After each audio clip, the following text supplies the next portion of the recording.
जैसा प्रेम। बहुत पहले की बात है। रायपुर नामक गांव में राजलक्ष्मी रहती थी। वो घर की सबसे जिम्मेदार बेटी थी। वो पेशे से डॉक्टर थी। एक बार राजलक्ष्मी को देखने रिश्ते के लिए मुकेश की मां शांता, मुकेश के पिता दिनेश, मुकेश की दादी अंजुला और मुकेश के जीजा संतोष आए थे। मुकेश भी पेशे से डॉक्टर था। मुकेश की जॉब अहमदाबाद में थी। बातचीत खत्म होने के बाद मुकेश की मां शांता राजलक्ष्मी से कहती है, मैं तुम्हें या नहीं कहूँगी कि मैं तुम्हें बहू नहीं बेटी ही मानूंगी। बेटी बेटी होती है और बहू बहू होती है। मैं तुम्हें बेटी जैसा प्यार नहीं दूंगी, मैं तुम्हें बहू जैसा प्यार ही दूंगी। यह कथन सुनकर राजलक्ष्मी हक्की बक्की रह गई। रह रह कर होने वाली सास के ये शब्द उसके दिमाग में हथौड़ी की तरह वार कर रहे थे। मुकेश और कोई नहीं बल्कि राजलक्ष्मी के मामी जी के दूर के रिश्ते में कोई लगते थे। राजलक्ष्मी के मामी जी मुकेश की और उनके परिवार की तारीफ करते थकते नहीं थे। मुकेश की मम्मी की तो मामी जी ने तारीफों के पुल बांध दी थी। वो कहती थी, पति और बेटा दोनों डॉक्टर है तो जाहिर है कि पैसों की कोई कमी नहीं है, लेकिन घमंड नाम का कोई चीज़ उनमें नहीं है। लड़ाई झगड़ा करना तो उन्हें आता ही नहीं। उल्टा उनकी हमेशा यही कोशिश रहती है कि उनकी वजह से किसी का दिल न दुखे। इतना पैसा होने के बावजूद खाना वे स्वयं बनाती है। सिर्फ सब्जी आदि काटने के लिए काम वाली की सहायता ले लेती है। उनका मानना है कि खाना हमें स्वयं ही बनाना चाहिए ताकि घर के सभी सदस्यों को शुद्ध और सात्विक भोजन मिले।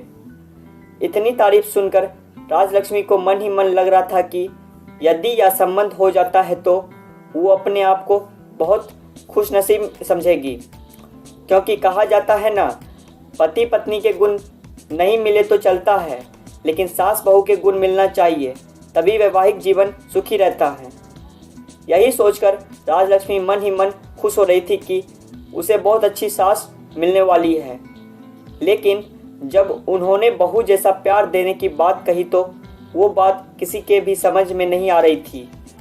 आज तक सभी ने यही सुना था कि हर सास ऐसा ही कहती है कि तुम मेरी बहू नहीं बेटी हो, मैं तुम्हें बेटी जैसा ही प्यार दूंगी। लेकिन यहाँ तो उल्टा ही हो रहा है, बहू जैसा प्यार।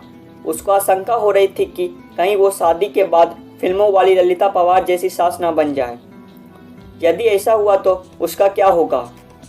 लेकिन सिर्फ इस एक बात को नज़रअंदाज किया जाए तो बाकी सभी बातें अच्छी होने से घर के सभी सदस्यों को लग रहा था कि ये रिश्ता हो जाना चाहिए। और आखिरकार राजलक्ष्मी की शादी मुकेश से हो ही गई। उसकी शादी तो हो गई, लेकिन दिमाग में हर वक्त उसे अपनी सास के शब्द, तुम्हें बहू जैसा प्यार दूंगी, गूंजते रहते थे। इसलिए वह मन ही मन डरी हुई थी। वो मुकेश से भी इस बारे में बात नहीं कर सकती थी, क्योंकि उसे डर था कि कहीं मुकेश यह न समझ बैठे कि शादी होते ही राजलक्ष्मी उसे अपनी माँ के खिलाफ भड़काना शुरू कर दी है। इसलिए राजलक्ष्मी ने मन ही मन फैसला कर लिया था कि वो अपना हर काम इतना बढ़िया से करेगी कि उसकी सास को शिकायत का मौका ही नहीं मिलेगा। जब शिकायत का मौका ही नहीं मिलेगा तो वे ललिता पवार नहीं बन पाएगी। इस बात का उसके ऊपर इतना असर हुआ कि वह हर वक्त डरी डरी सी रहने लगी।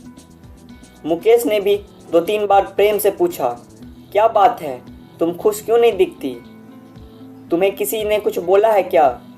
अब राजलक्ष्मी उसे क्या बोलती। उसने बस इतना ही कहा, नहीं ऐसा कोई बात नहीं है। नया घर, नया वातावरण और सब कुछ नया होने से शायद मैं अपने आप को इसमें ढाल नहीं पा रही हूँ। धीरे धीरे सब ठीक हो जाएगा। राजलक्ष्मी के सास ससुर भी उसका बहुत ख्याल रखते थे, हर वक्त बहुत प्यार से पेश आते थे। लेकिन राजलक्ष्मी के मन में बहू जैसा प्यार वाली बात गांठ बांधकर बैठ चुकी थी। वो उस बात को भुला ही नहीं पा रही थी। सब लोग कहते हैं ना कि शादी के बाद कुछ दिनों तक तो ससुराल के सभी लोग अच्छे से ही रहते हैं, असलियत तो धीरे धीरे सामने आ ही जाती है। अभी तो शुरुआत है, इसलिए ये लोग इतना प्यार जता रहे हैं। उसका मन इन्हीं सब आशंकाओं से ग्रस्त रहने लगा। शादी के 8-10 दिनों बाद की बात है। वो चाय बनाने के लिए दूध के गंज जिसमें 4 लीटर दूध था में से दूध निकालने लगी तो न जाने कैसे उसके हाथ से गंज छूट गया। पूरा का पूरा गर्म दूध नीचे गिर गया। वो बहुत घबरा गई, इतना ज़्यादा डर गई कि पूछो मत। कहाँ तो वो सोच रही थी कि वो हर काम बहुत बढ़िया से करेगी और कहाँ ये दूध। उसमें भी खास बात याद थी कि दूध वाला दिन में सिर्फ एक बार सुबह ही दूध लाता था। पैकेट के दूध में मिलावट होने से वो घर में नहीं लाया जाता था। सभी लोग चाय का इंतजार कर रहे थे। गंज गिरने की आवाज़ सुनकर शांता ने बाहर से आवाज़ लगाई, राजलक्ष्मी क्या हुआ? राजलक्ष्मी तो इतनी ज़्यादा डर गई थी कि उसके मुंह से आवाज़ ही नहीं निकली। तब शांता खुद किचन में आई। अपनी सास को सामने देखकर राजलक्ष्मी डर के मारे कांपने लगी। उसे लगा कि अब शांता जरूर ललिता पवार बन जाएगी, क्योंकि अब कल सुबह तक किसी को भी चाय नसीब नहीं होने वाली और सभी को चाय पीने की आदत है। शांता ने पहले गिरे हुए दूध की तरफ और फिर राजलक्ष्मी की तरफ देखा। राजलक्ष्मी को लग रहा था बस अब फटा बम, अब फटा। लेकिन ये क्या, बम तो फुसकी निकला।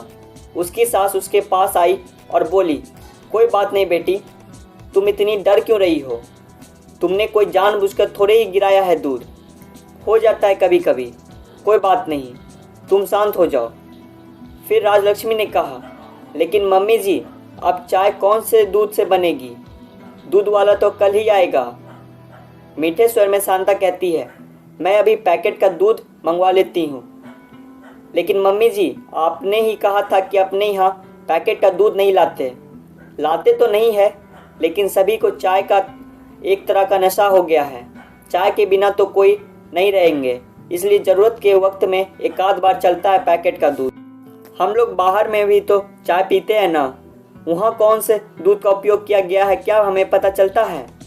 बाहर में हमारी मजबूरी है, लेकिन घर में जहाँ तक संभव हो शरीर के दृष्टिकोण से जो अच्छा रहता है वो करना चाहिए। इसलिए हम पैकेट का दूध नहीं लेते, लेकिन एक आध बार में कुछ नहीं होता। रोज़ रोज़ थोड़े ही दूध गिर जाएगा, अब तुम शांत हो जाओ। यह कहते हुए शांता किचन से चली जाती है। राजलक्ष्मी ने मन में ही सोचा कि वो फिजूल ही डर रही थी, मम्मी जी तो कितनी अच्छी है। लेकिन दूसरे ही पल उसे अपनी एक सहेली की बात याद आ गई। ये सब चौंचले शादी के शुरुआत में ही होते हैं, आगे आगे देखना होता है क्या? यह बात याद आते ही फिर से उसके मन में वही डर समा गया। एक दो बार और इसी तरह की छोटी छोटी गलतियां हुई, लेकिन तब भी शांता ने अपने बहू को प्यार से ही समझाया। 4-5 महीनों की बात है। रविवार का दिन था, सभी की छुट्टी थी और सभी को पालक पनीर की सब्जी खाने का मन था। चंद घंटों में ही राजलक्ष्मी खाना तैयार कर लेती है। फिर सब लोग खाना खाने बैठे तो जैसे ही मुकेश ने पहला कौर मुंह में लिया तो बहुत बुरा मुंह बनाया और एक घूंट पानी पीकर बोला, आज सब्जी में नमक डाला है कि नमक में सब्जी डाली है? आज डबल नमक है सब्जी में, मुझे काटोगी तो खून की जगह नमक बहेगा। राजलक्ष्मी घबरा कर अपने मन में ही सोचने लगी, हे भगवान, अब जरूर मम्मी जी अपना बहू वाला प्यार दिखाएगी। वो कहेगी कि तेरी मम्मी ने यही सिखाया है क्या? पढ़ लिख कर नौकरी कर रही, इसका ये मतलब नहीं कि तुम्हें सब्जी बनाना भी नहीं आना चाहिए। तुम्हारी माँ ने तो कहा था कि मेरी बेटी को सब आता है, फिर ये क्या है? वो यही सब सोच ही रही थी कि इतने में उसकी सास ने उसे जोर से चिल्ला के बुलाया, राजलक्ष्मी, राजलक्ष्मी। अब वो इतना घबरा गई कि उसके मुंह से अच्छी तरह से आवाज़ भी नहीं निकल रही थी। फिर वो कांपते हुए कही, आ रही हूँ मम्मी जी। अपनी बहू को इतना घबराए हुए देखकर शांता कहती है, क्या हुआ बेटी, तुम इतना कांप क्यों रही हो, रो क्यों रही हो? कुछ नहीं, वो सब्जी, मम्मी सॉरी, न मालूम आज कैसे क्या नमक डबल हो गया। फिर प्यार से शांता पूछती है, फूलगोभी की सब्जी, दाल, चटनी और अचार है ना? वही सब खा लेंगे, तू घबरा मत, लेकिन आगे से सब्जी बनाते वक्त थोड़ा ख्याल दिया कर। यह कहते हुए शांता बाहर चली गई। उसी दिन दोपहर में जब राजलक्ष्मी और शांता अकेले थे तब शांता ने पूछा, शादी हुई है तभी से मैं देख रही हूँ कि तुम फ्री नहीं लग रही हो, कहीं खोई खोई सी डरी डरी सी लगती हो। क्या बात है? यदि तुम मुझे नहीं बताओगी तो हम समस्या का निदान कैसे कर पाएंगे? यहाँ तुम्हारी मम्मी नहीं है, लेकिन मैं तो हूँ ना। तुम मुझसे अपने मन की हर बात कर सकती हो। शांता के इतने प्रेम से बोलने पर राजलक्ष्मी अपने आप को रोक नहीं पाई और रोने लगी। शांता ने उसे अपने बाहों में भर लिया और कहा, अब बता क्या बात है? मम्मी जी, जब आप मुझे देखने आई थी तो आपने कहा था ना कि आप मुझे बेटी जैसा नहीं, बहू जैसा प्यार करेगी। हाँ, कहा था। तो बहू जैसा भी कोई प्यार होता है क्या? बहू की छोटी से छोटी गलती पर भी उसे इतना परेशान किया जाता है कि मानो उससे बहुत बड़ा गुनाह हो गया हो। इसलिए मुझे लगा कि आप मेरी छोटी सी छोटी गलती पर भी महाभारत रचेगी, मुकेश जी को मेरे खिलाफ उनका कान भरेगी। इसी सोच के चलते मैं हर वक्त डरते रहती हूँ कि मुझसे कोई गलती नहीं होनी चाहिए। मुझ पर नाराज़ होने का आपको कोई मौका नहीं मिलना चाहिए। सच बताऊँ तो आज तक मुझसे जो भी गलतियाँ हुई वो इसी घबराहट के चलते हुई। लेकिन मेरी एक बात समझ में नहीं आई, बहू जैसा प्यार करूँगी ऐसा कहने पर भी आपने आज तक अपना सासूपना नहीं दिखाया और मुझे डांटा भी नहीं।